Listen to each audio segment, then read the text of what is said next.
Hello, and welcome to the Art of Selling Online Courses. We are here to share winning strategies and secret hacks from top performers in the online course industry. My name is John Ainsworth, and today's guest is Andrew Ryder.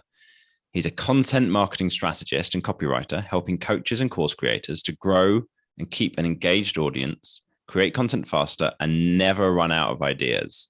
So today we're going to talk about misconceptions around content creation, the overall philosophy that you can use, the tactics of what to do, and answers to some doubts you might have. Before we start learning from Andrew, I want to mention our sponsor. And today's sponsor is my company, Data Driven Marketing. And what we do is we help course creators who've got an audience to 5 times their revenue through funnels. Now, what we can do is we can help you to implement the whole system.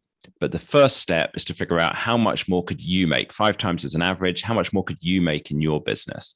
So go to datadrivenmarketing.co/calculator and find out how much more you could be making from your courses with the ideal funnel. Fill in the form and my team will put together a profit increase report for you and send it back within a few days. Andrew, welcome to the show, man. John, thanks so much for having me. I'm excited to be here. So what are the misconceptions that people have around content creation? Where are people got the wrong beliefs about this?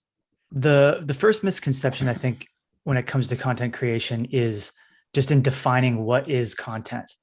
A lot of times I like to take a step back and say, content isn't just what goes on your social media accounts. It's not just the emails that you send, but it includes everything that you create or everything that you produce that interacts or interfaces with your customers or the outside world.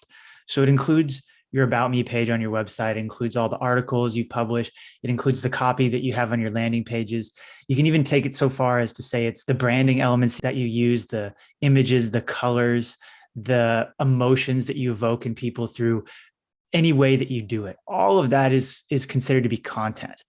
So when you're thinking about how you can create better content or how you can use content to grow your business, there's a lot of different opportunities. And it's not just about higher converting headlines or how do I get more followers on social media or more engagement or those types of things, but it's about creating a cohesive strategy that you can use to build a better relationship with your audience or to get them to share or to engage with your content and actually to enjoy reading it, right? One of the things that it seems so simple when you put it like this, but a lot of people try really hard. And this is sort of another misconception, right? Is that you try to do all of these gimmicks or tactics to get people to engage with your content. You try to write really high converting headlines, or you try to use a template that's guaranteed to get engagement, or you see these types of things out online all over the place, headline swipe files, funnel templates, these types of things, right? But what you're trying to do is you're trying to convince someone to take the next step. You're trying to convince them to engage. You're trying to do it in sort of a gimmicky way, using proven headlines, that type of thing. It's so much simpler to do something that they actually enjoy, right? To create content that's entertaining for them to read. They're not just reading it because you're manipulating their psychology, but they're reading it because they enjoy getting content from you that you've continually over the course of days, weeks, months, or years, or however long you've proven to be a trustworthy source of information, that you've put the effort in to build that relationship, to deliver high quality content to them, to entertain them, whatever that may be. When you make that shift from, how can I just increase my engagement, or how can I get more sales calls, or how can I get more sales of my course, to how can I create something that's valuable, that's entertaining, that mindset shift really has a big impact on the way that you operate. And I think that most course creators think this way intuitively, but there's pressure in the marketplace. There's pressure from a lot of these big name programs and really successful gurus that the right way to do it is to have timers all over your website and have fake scarcity where the ebook printing presses are about to run out of ink. If you don't buy now, there's not going to be any more, right? And there's all of this tactical information out there that is so good at gripping you from a psychological perspective, where if you don't get this, you don't learn this secret, you're never going to be as successful as you could possibly be. But I've just found that rather than continuing to chase those tactics and chase those sort of fleeting types of what's working now kind of advice, and just focusing on a holistic strategy where I'm just trying to communicate with the person on the other end of that email or on the other end of that piece of content, trying to share something value with them, entertain them, and build a relationship with them. That's the kind of thing that you just keep doing it every day. You don't get distracted by anything else. That's where the real results come from, is in that consistency. Okay, let me push you a bit on some of these parts. So I agree 100% about the consistency side of things. Like, most people don't email their email list anywhere near often enough. They're like, when I talk to most people, they're like, I do 2 or 3 promotions a year. And I say to them, do you get more money at that point? They look at the spike and it's like, yeah, they make more money. Like, well, why don't you email people more often? And they're worried about annoying their subscribers and people unsubscribing because they're sending promotions. But if you can make the content that they're getting super engaging and fun and entertaining and useful, even if they don't buy, then people are happy to be on the list. And in fact, they're more likely to remember who you are. And then when you email them, they're not like, what's this? And unsubscribe instantly from it, you know? Exactly. But I agree with a lot of that. There's some parts though that you said about like there's some of those parts I think that do consistently work. And I'm really keen to kind of hear your opinion on them. Like, so for example, you mentioned about timers on the website, what have you. One of the things that we found in terms of people selling courses, is that urgency and scarcity makes a massive difference in terms of running a promotion. And so obviously we're not saying, right, the ebook doesn't exist anymore, but it's going to be on discount for 30% off this week whenever we're sending out useful content about that particular topic. It's a huge difference versus if you don't have that in there. So are you anti having a deadline to when you're going to have something on discount, or is there kind of nuance to this? What's your thoughts about that? No, I'm not anti-discount. And thank you for bringing this up, because I should definitely clarify that I am anti-fake scarcity.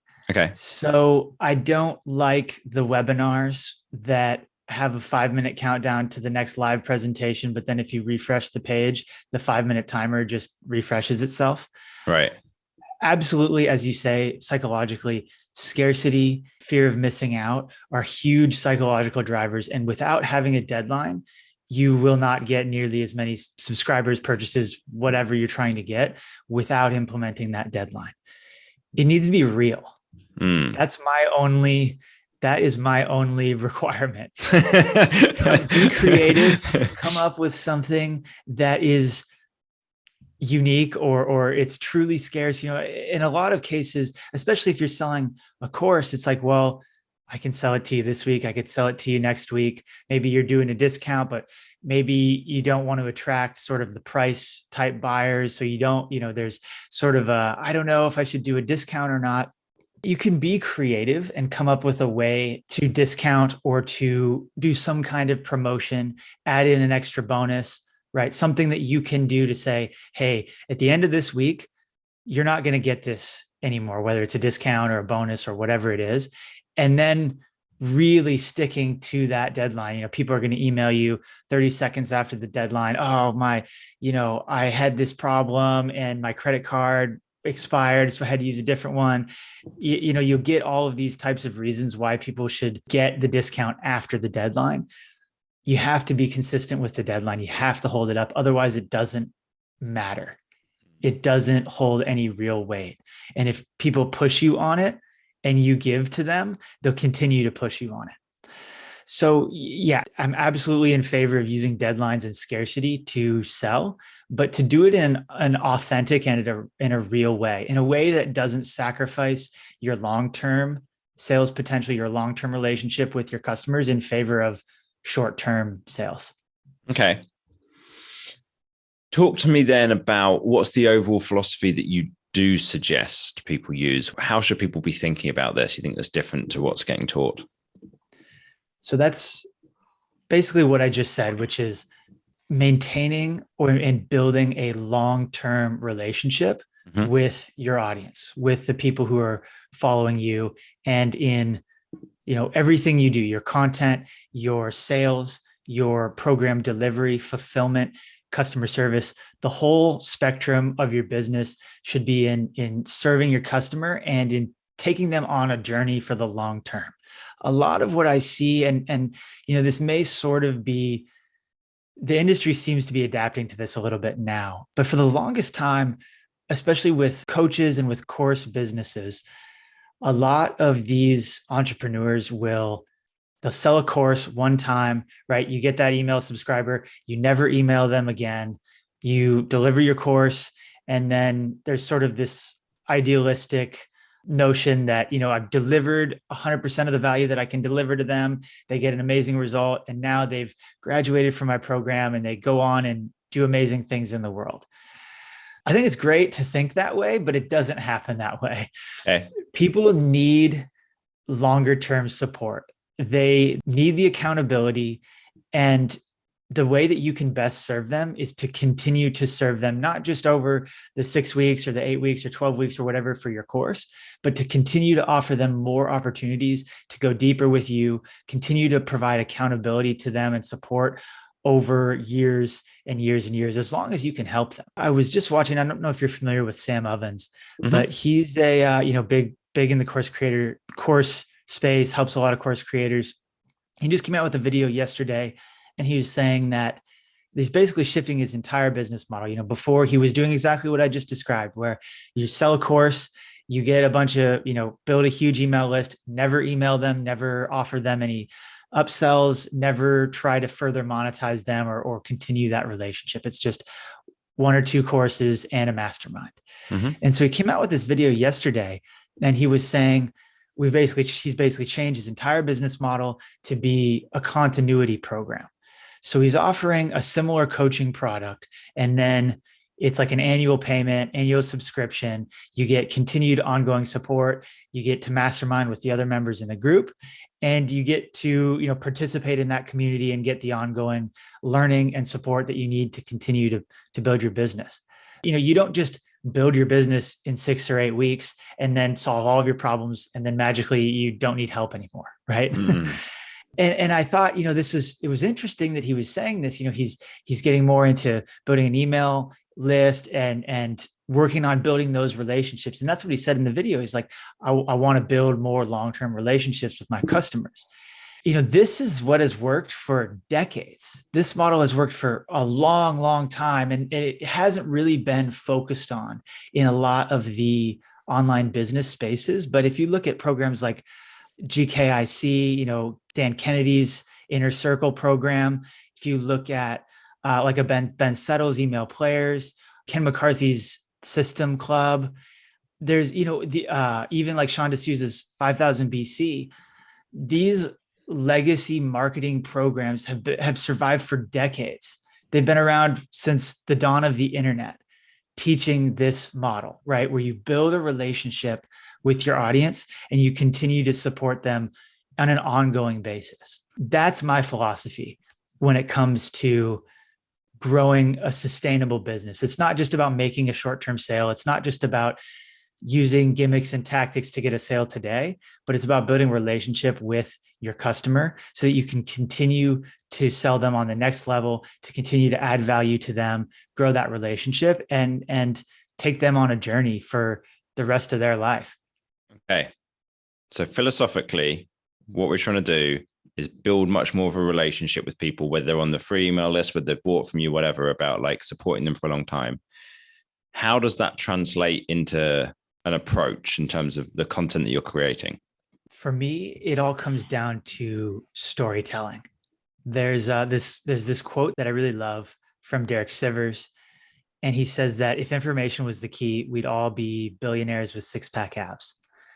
And it's there's another saying, I'm not sure where this comes from, but it's that like if you're going to hit somebody, you need to deliver it with humor. Otherwise they'll get angry at you. And that's just one of those quotes where it really hits you, but it's funny enough that you'll actually sit and think about it and internalize it, because There is so much content. There's so much information on the internet. There's thousands and thousands of hours of YouTube videos being published every minute, or whatever this latest statistic is, right? There is no way that you'll ever read all of the books. I know we try to read all the books, or listen to all the podcasts. And I've certainly been in that phase where every New York Times bestseller book is just immediately on my shelf and trying to speed read and go as fast as I can just to keep up with everything. There's no way that you can keep up with all of the information. And even one step further, a lot of content that's being produced is empty. Most blog posts are not really designed to be read. People don't really read blog posts. They just skim the headlines, try to get whatever tips or tactics they can out of it, and then they move on to the next thing. And so blog posts aren't even written to be read. They're written to optimize around the algorithm, right? So you can get traffic. And there's nothing necessarily wrong with that. But if you want to create content that stands out, and if you want to get the attention of members of your audience, of people who would potentially buy your program, ideal customers, you need to do something different. You need to do something that catches their attention. You need to do something that inspires them to take action. See this often, that people will take your program, they'll get results, maybe they give you a testimonial, they may even do great. But if you reach out to them a year later, are they still staying consistent? A lot of times the answer is no. It's so difficult for us to continue to do what works. Like you were saying, people will do 2 or 3 promotions a year. They'll make sales, but then they won't continue to email, right? We find what works, and then we go on and try to find something else that works better, right? We're never sticking with what works. We're always chasing that next new thing.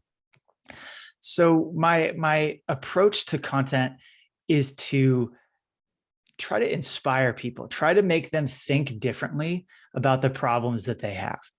If they could solve their problems by just reading a blog post that says step by step how to do it, if we were all robots, we wouldn't need to do it the way that I like to do it. But the reality is we're not robots. We have all of these things going on in our head. We're so good at deceiving ourselves that there is value in inspiration and in changing a problem, inverting a problem, or offering a new way to think about how that problem can be solved.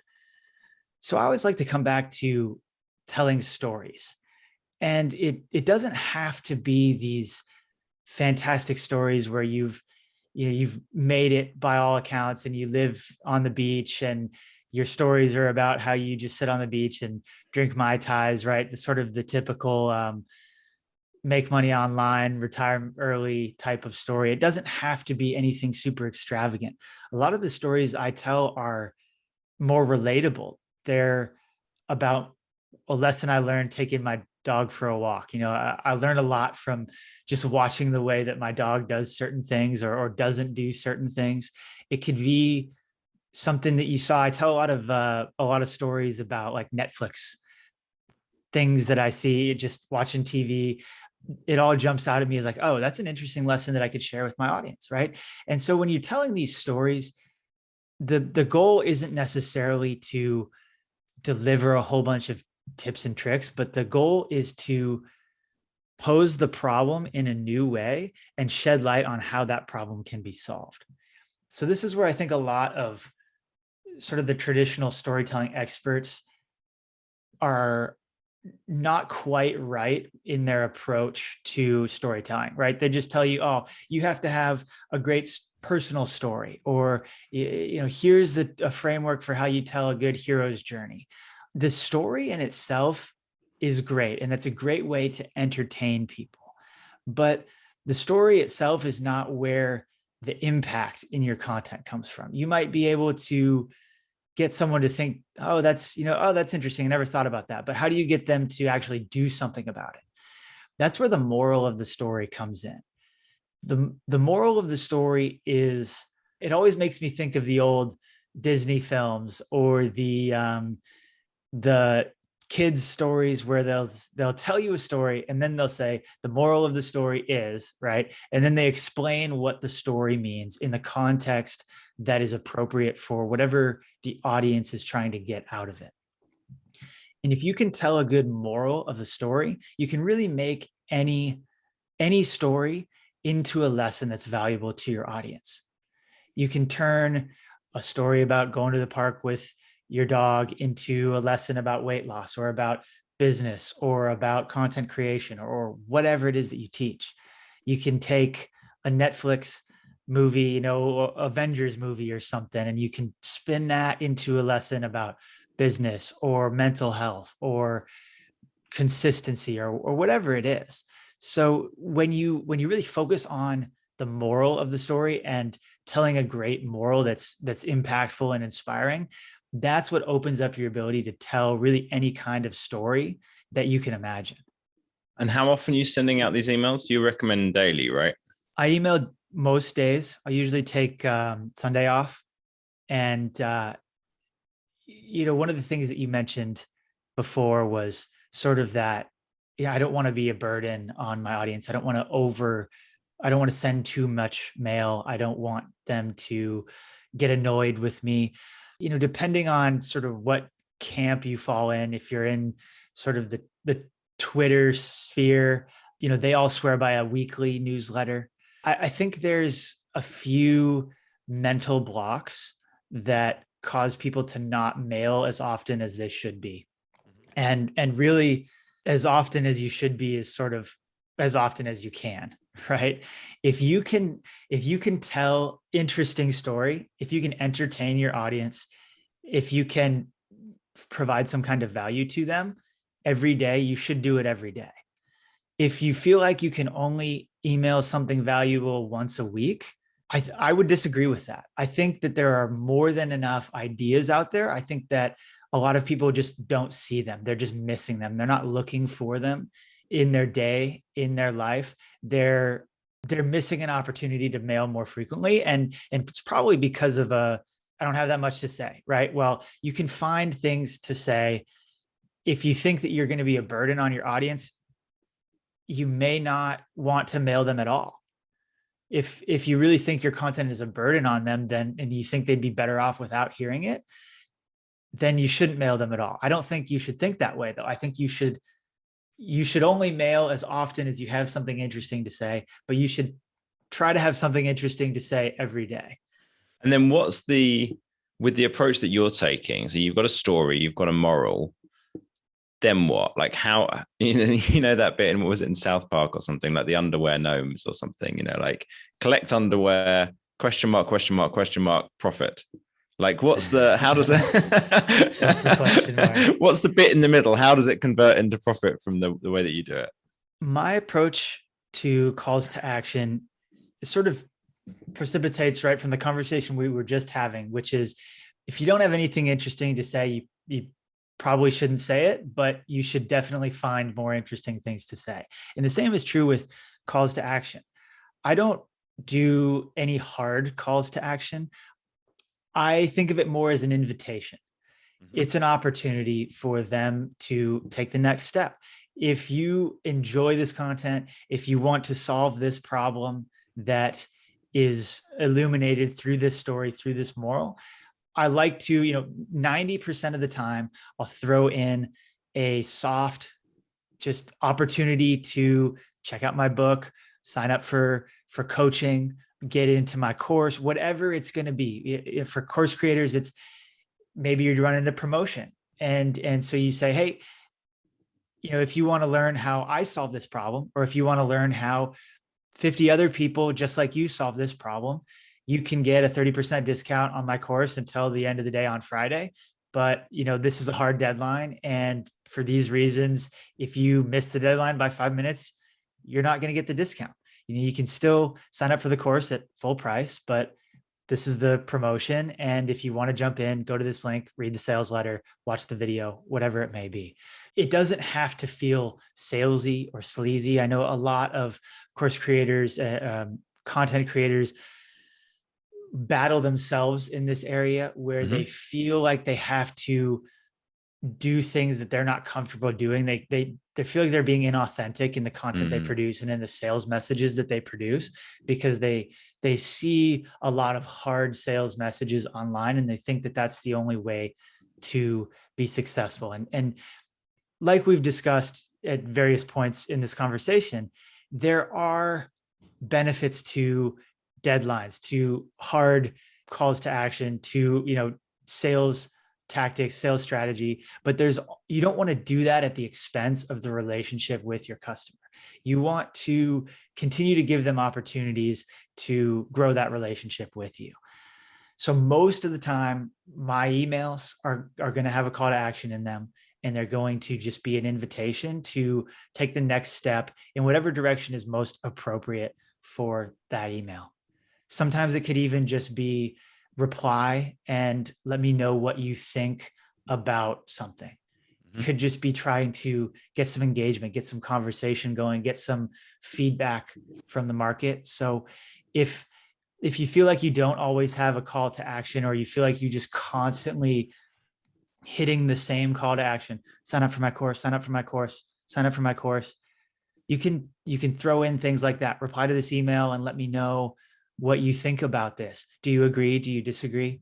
Get some engagement going, get some conversations going. And then you can even, out of those conversations, opportunities may arise to say, well, hey, maybe my course can help you with this specific issue. You get it a little bit of one-on-one time to engage with members in your audience. And you can even do another call to action, or you can get them on the phone and talk to them about it. Okay. So we've talked through misconceptions, what other people are teaching that you disagree with, the overall philosophy that you suggest around building trust and long-term relationships, your approach, frequency, daily, ideally, maybe, 5 days a week, 6 days a week, if you can, rather than weekly, using stories, how to find stories from just everywhere in life. The model, story, moral, then call to action. Could be hard call to action, could be soft one, could be, variety of different things there. Okay. I think I get it. That sounds like it makes sense. Okay. If people have liked this and they want to learn more of this, I want to kind of understand a bit more of the approach that you take and get into more of the detail, where could they go? The best way to connect with me is to go to my website, andrewbryder.com. And you can reach out to me there. You can sign up for my email newsletter. Get emails every day about your dog. Yep, that's right. Try to throw in, the funny thing about my dog, I don't know if you have pets or if you've ever noticed this, but I notice myself getting frustrated with some of the tendencies that she has, that then I notice I have those same tendencies. So like what? Oh, she is very high strung and always stressed out and always kind of racing around. And I'll notice that I know she picked that up from my wife and I. So when I get frustrated with her, it's like, I can see where she gets that. It's a little bit in her nature. She's a Sheltie, so she's kind of needs to have a job, needs to have a task, needs to be purposeful, meaningful, add value to something. And I think humans are very similar in that way. We like to work. We like to have something meaningful. We like to build things that matter, that help other people. So it's interesting. If you're paying attention to your animals, they can give you interesting insights about your own nature that maybe are tough pills to swallow sometimes, because they can be frustrating. So nice. Well, thanks so much for everything today, Andrew. I really appreciate you coming on and sharing your wisdom with everybody. So if you want to learn more, then go to andrewbryder.com. That's RYDER. If you found this interview useful and you want more future episodes, you want to learn from other guests, then please subscribe wherever you've listened to this. And otherwise, catch you next time. Thanks, Andrew. Thanks, John.